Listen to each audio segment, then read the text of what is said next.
At the end of World War II, the most famous war crimes trial took place inside the city of Nuremberg, a former Nazi stronghold, and the place where huge rallies took place. Inside of the Palace of Justice, the final members of Hitler's government and Inner Circle were brought to answer for the crimes of the Second World War and the evils of the Nazi regime. Men such as Hermann Göring, Rudolf Hess and Erika von Ribbentrop were sat in front of judges, and they heard huge amounts of evidence, focusing on the terror of the concentration camps, the slaughter instigated and inflicted by the Einsatzgruppe death squads, and further crimes caused by the regime that they were very much a part of. The fates of these men at the end of the trial were very varied. Göring, for example, escaped the hangman's noose within hours of going to the gallows. Hess was sentenced to life imprisonment, and von Ribbentrop was sent crashing through the gallows. There were others who were executed, but not as much is known about the wives of these men, the Nuremberg Nazis, and what happened to them at the end of the war. Some of these were subjected to denazification proceedings, and it was found they were arguably as virulent, or even, in some cases, more of a Nazi than their husbands. In this video we look at the fates of the wives of the Nuremberg Nazis and discover what happened to them in post-war Germany, and in a world where their husbands had been linked to some of the worst crimes in history. To support our channel, please make sure to subscribe. The wives of the Nuremberg Nazis were mostly locked up inside of prisons whilst their husbands were on trial. Most of the wives of the high-ranking Nazis were, as mentioned, brought to denazification proceedings after the war, and they were seen as beneficiaries of the suffering of so many people. They were all assessed, and they were then given differing punishments, if any.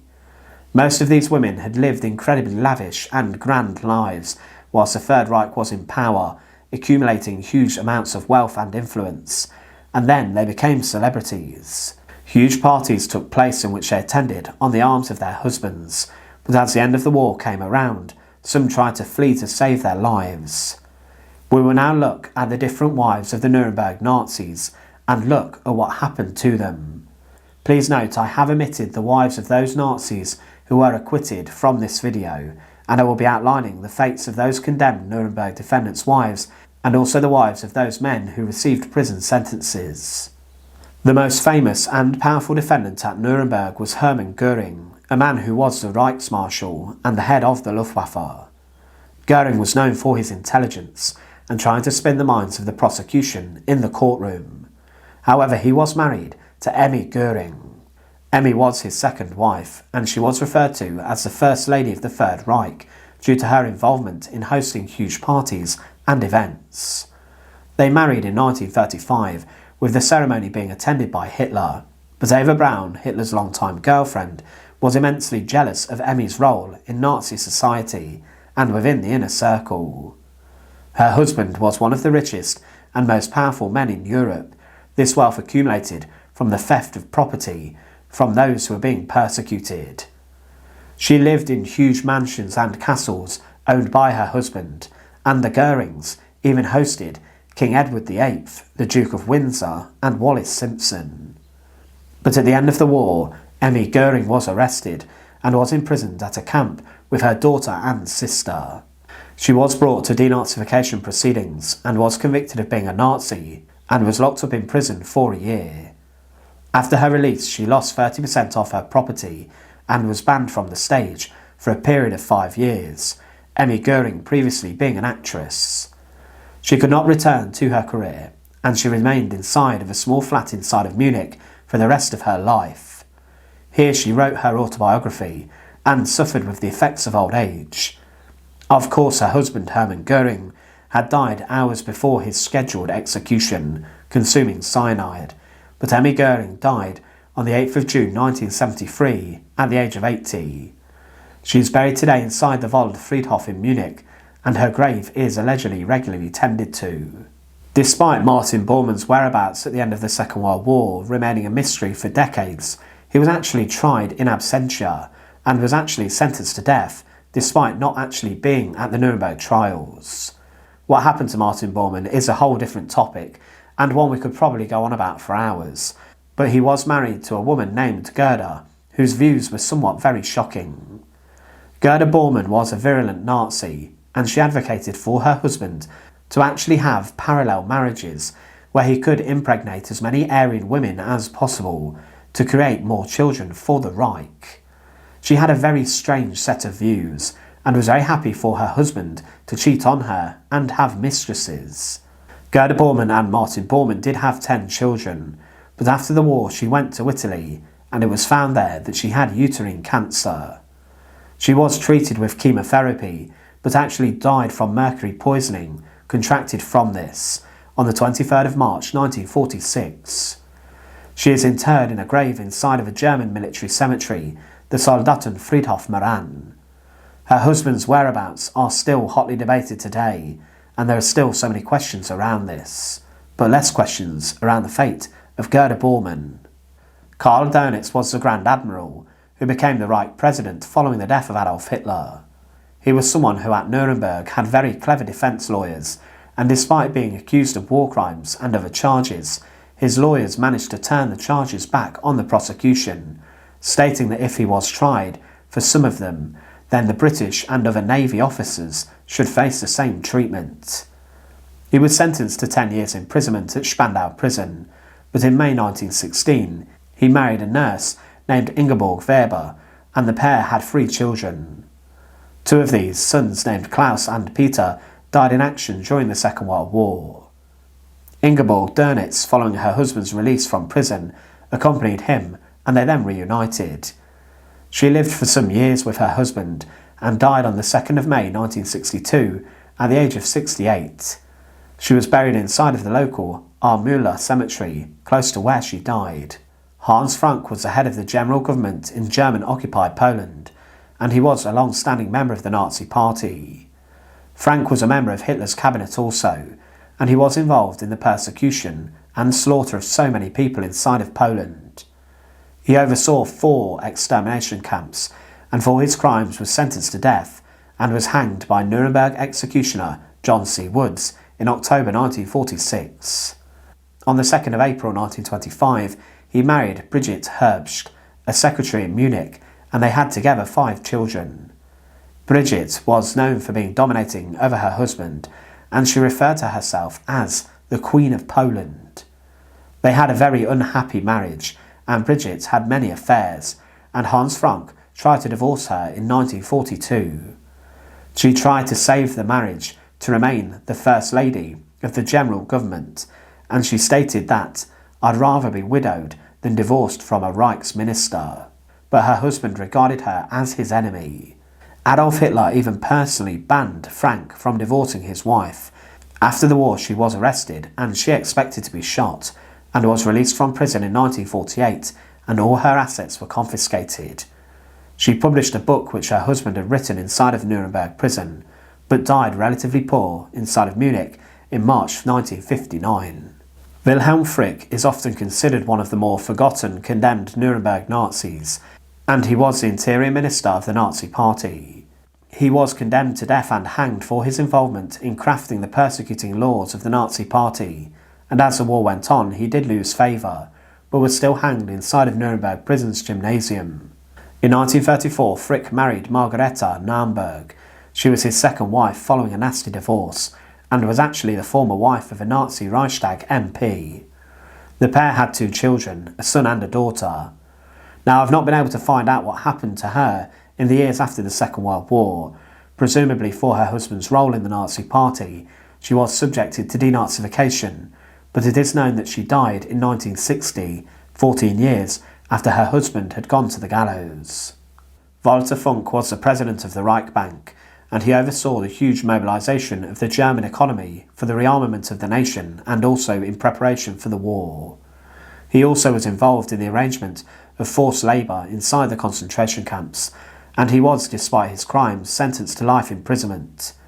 He was released for poor health from Spandau prison in 1957 and died 3 years later. In 1920 he married Louise Schmidt-Sieben, and she died in 1960. She is another one of those wives of the Nuremberg defendants that little is known about, and it's not known what happened to her in the days after the Second World War. Rudolf Hess was one of the most recognisable defendants at Nuremberg. He was the former deputy Führer, who had for some years been locked up inside of Britain as a prisoner of war, following his bizarre and failed flight to Britain to allegedly negotiate peace. Hess was married to Ilse Pröll, and allegedly he took some convincing to get married, and Hitler even pushed him towards it. She was drawn to Hess, and they married in 1927. Ilse and Rudolf had a son named Wolf, who was given Hitler's nickname. Hess was spared the hangman's noose just by the judges, and was given life imprisonment, and he remained inside of Spandau prison for the rest of his life. After the war, Ilse Hess was arrested, and she was subjected to denazification proceedings and was imprisoned. She was released on the 24th of March 1948, and she then became a well-known author. She was, however, a virulent Nazi still, and she remained loyal to Hitler until her death, and she supported Nazi organisations that existed to help those war criminals who were in need of escape. She would visit her husband inside of prison, but on the 7th of September 1995, at the age of 95, years after Rudolf Hess's death, Ilse Hess died. She was interred inside of the Hess grave plot, but later her husband's remains were exhumed and dug up due to the attention that the grave was getting from neo-Nazis. Ilse's body, coffin and corpse was left, and she remains inside of this grave today, but her headstone has been removed. Alfred Jodl, the chief of the operations staff of the Wehrmacht High Command, was also executed at the end of the Nuremberg Trials.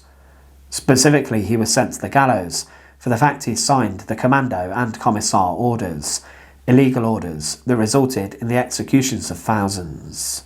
He was married twice, and his first wife, Irma Gräfin von Bülow, died in 1944 during the war. He didn't wait too long and then married another woman named Louise von Bender, and they married in the final months of the war. His second wife, Luise Jodl, later defended her husband's behaviour at the surrender, and she said, "I knew my husband and his iron will, hot heart and sobering reasoning," and Luise Jodl remained loyal to her husband during the Nuremberg trials. Whilst he was imprisoned, she waved a white scarf outside of his window to show that she was still there every day. She was actually involved in the defence of her husband, but she could not save him. She had worked during the war as a secretary at German embassies, but it is not known necessarily what happened to her following her husband's execution. She did die in 1998, living to the age of 93. Wilhelm Keitel was the chief of the Oberkommando der Wehrmacht, the supreme high command of the German armed forces. Keitel was a lackey and a yes-man who Hitler greatly enjoyed the company of, and Hitler did fly off the handle at him at times. Keitel married Lise Fontaine in 1909, and she was the daughter of a wealthy landowner. Together they had 6 children, but one died in infancy. It has been reported that Lisa was beautiful and intelligent, and had high ambitions for her husband, but she was also an ardent and virulent Nazi, and a strong supporter of Hitler. Wilhelm Keitel was also executed following the Nuremberg trials, and it's not known what happened to Lise Fontaine, and what she did after her husband's death. She did die at the age of 71, on the 14th of October 1959. Ernst Kaltenbrunner was the most senior member of the SS who was brought to the Nuremberg trials, and he served as the chief of the Reich Security Main Office, overseeing the Gestapo, Kripo and SD. He married Elisabeth Raeder on the 14th of January 1934, and the couple had 3 children. He had many mistresses also, and many illegitimate children, but all of Kaltenbrunner's children did survive the war. Elisabeth Kaltenbrunner was involved in the escape of her husband, and she hid out in the woods and refused to tell the authorities where her husband had gone. She was herself arrested and was interrogated, and she gave over a photo of her husband, which was used to identify him. She died at the age of 93 in May 2002, and her husband was also executed on the gallows. It's not known what she did specifically after the war, presumably living a rather quiet life inside of Austria, and she is buried inside of the St. Barbara Cemetery in Linz, Hitler's hometown. Despite no decision being reached for his case, Robert Ley, the chief of the German Labour Front, was actually indicted and he was brought to trial. Ley, controversially it's believed, could have possibly been excused from the Nuremberg trial, as he was someone who suffered with mental issues, which came around presumably following an injury he got during the First World War. After this injury, Ley spoke with a stammer, and he was known for his erratic behaviour and heavy drinking, which made things worse. Later investigations of his brain showed he had lesions on it. He married the rather beautiful Inga Spielke in 1938, however in 1942 she took her own life, and the unhappy marriage was presumably a huge thing in this decision. Adolf Hitler was allegedly very fond of Inga, and there are images of her and the Führer together, and following her death he wrote a heartfelt letter to Robert Ley expressing his condolences. Inga Ley's body was buried in the oak grove of the family home, near to where she died, but as the Second World War came to an end, her husband had the home pulled down and then set on fire. It's believed that Inga Ley's body still lies in the village of Gut-Rotland. However, her husband died by his own hand inside of his Nuremberg prison cell. Konstantin von Neurath was the foreign minister of Germany from 1932 to 1938, and during World War II he did serve as the Reich protector of Bohemia and Moravia. He was during the Nuremberg Trials sentenced to 15 years, and he did get an early release. He married in 1901 to Maria August Mirza von Filsek. She was very well off, and her great-grandfather was the 4th governor of New York. She managed to see her husband's release from prison, and they reunited, but she died on the 24th of January 1960 at the age of 84 and was buried in Württemberg in Germany.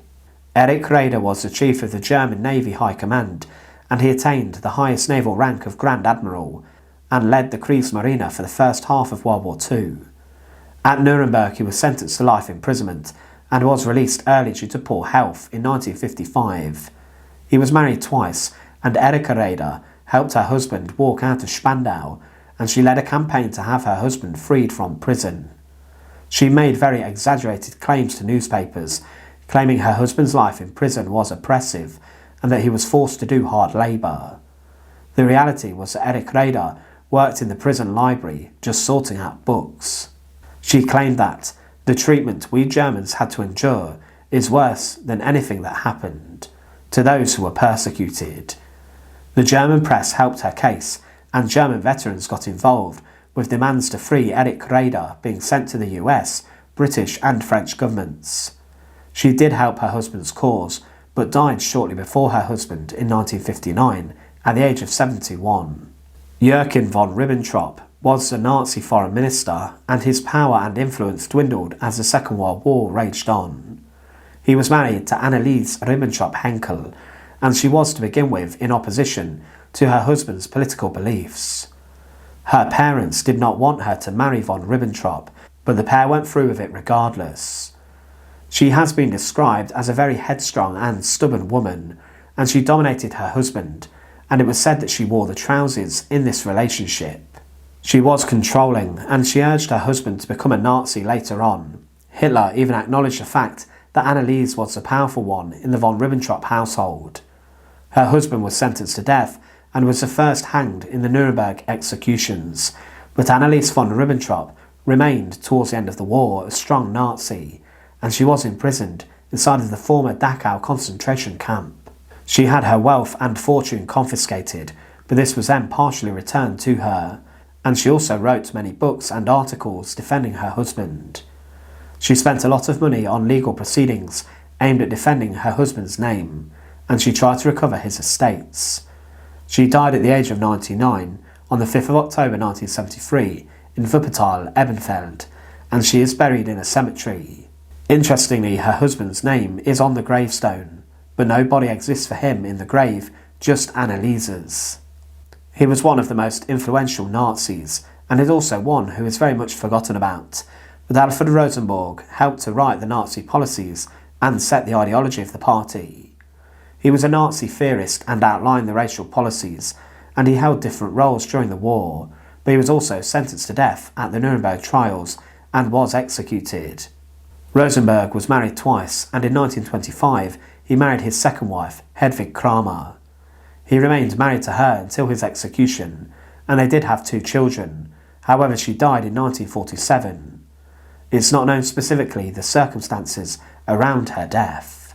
Fritz Sauckel was a Nazi Gauleiter, and he was also condemned to death during the Nuremberg Trials, being executed by hanging. He was also the General Plenipotentiary for labour deployment. He had 10 children with his wife, Elisabeth Wenzel.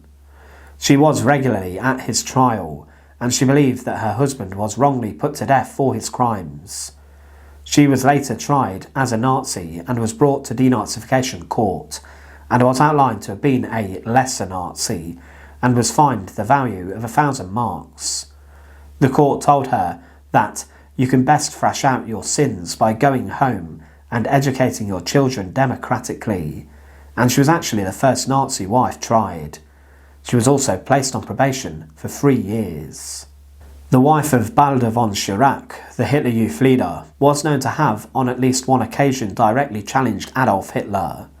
Henriette von Schirach may have even been the target of Hitler's affections at one point. She wrote that, "Finally, to my surprise, Hitler asked me with a very serious air, 'Will you kiss me?' I was chiefly struck by the fact that he had said 'Sie' to me for the first time in our acquaintance. Yet as he put his face down to mine, I said no. He turned around and went out, closing the door behind him." She later, in 1943, confronted Hitler about the slaughter of Jewish people, and this embarrassed the Führer, and the incident was recounted by those who witnessed it. At the end of the war, Henriette saw her husband, the former Hitler Youth leader, sentenced to 20 years in prison. She was interred inside of a women's camp and was released in early 1946. She was charged by a denazification court and was fined 200 marks. Whilst her husband was inside of Spandau prison, she filed for divorce, writing a final letter to him, saying, "As always, you would not face the facts. Had I taken poison, it would have saved me untold suffering in my fight to live and keep my children alive. I have expressed my feelings so many times before to you, but you have always preferred to ignore them as being distasteful. Reality has always been distasteful to you. I intend to divorce you immediately." She later brought back artwork confiscated from her husband's possessions, but many of these pieces had been stolen from persecuted people. She also wrote 3 books and died in January 1992.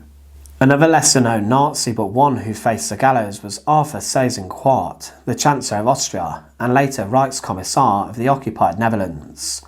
He brought in a reign of terror to the country. He married Gertrude Maschka in 1911, and they had 3 children. I've been able to find out little about her and her life, but some of her jewellery, complete with a swastika ring, has recently come up for auction and been sold. Albert Speer, Hitler's architect at the end of the Second World War, escaped the hangman's gallows, and he tried to then make out that he was a good Nazi. This was not the case, and he had been involved in the intense slave labour organisations. He was married to Margaret Weber. Speer's mother thought he was marrying below his station, but upon his release from prison, Albert Speer and his wife did reunite briefly. But he liked the company of other women, and he actually died whilst in the company of another woman in London. Margarete Speer died at the age of 82 in Heidelberg, and she is buried in the Bergfriedhof and is interred in the Speer family grave. Her body is buried there, and her husband's ashes are also interred in this plot. Julius Streicher was the virulent publisher of Der Stürmer, a newspaper that spread terror and hatred all across Germany. He became a multi-millionaire, and he went to the hangman's gallows as strong a Nazi as he had ever been. His wife was Kunigunde Roth, the daughter of a baker, and they had 2 sons together. She, along with a number of other Nazi wives in this video, is one woman who has seemingly little information out there about her. We know her husband had a brutal fate inside of the execution chamber, but it's not known what happened to Mrs. Streicher. The wives of the Nuremberg Nazis had varied fates. Some defended their husbands following their deaths, and others were dragged to denazification courts for their own crimes. The fate of some of these women still remains a mystery today, as they quietly remained in the shadows at the end of the Second World War.